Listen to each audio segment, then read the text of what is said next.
Then I saw when the Lamb broke one of the 7 seals, and I heard one of the 4 living creatures saying as with a voice of thunder, "Come." I looked, and behold, a white horse, and he who sat on it had a bow, and a crown was given to him, and he went out conquering and to conquer. When he broke the 2nd seal, I heard the 2nd living creature saying, "Come." And another, a red horse, went out. And to him who sat on it was granted to take peace from the earth, and that men would slay one another. And a great sword was given to him. When he broke the 3rd seal, I heard the 3rd living creature saying, "Come." I looked, and behold, a black horse, and he who sat on it had a pair of scales in his hand. And I heard something like a voice in the center of the 4 living creatures saying, "A quart of wheat for a denarius, and 3 quarts of barley for a denarius. And do not damage the oil and the wine."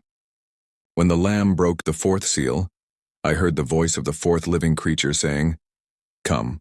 I looked, and behold, an ashen horse, and he who sat on it had the name Death, and Hades was following with him. Authority was given to them over 1/4 of the earth, to kill with sword and with famine and with pestilence and by the wild beasts of the earth.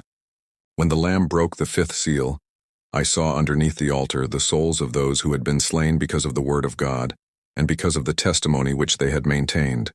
And they cried out with a loud voice, saying, "How long, O Lord, holy and true, will you refrain from judging and avenging our blood on those who dwell on the earth?" And there was given to each of them a white robe, and they were told that they should rest for a little while longer, until the number of their fellow servants and their brethren who were to be killed even as they had been, would be completed also.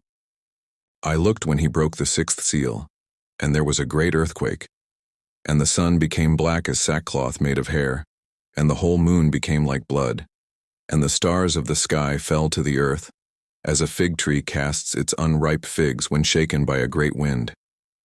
The sky was split apart like a scroll when it is rolled up, and every mountain and island were moved out of their places. Then the kings of the earth and the great men and the commanders and the rich and the strong and every slave and free man hid themselves in the caves and among the rocks of the mountains.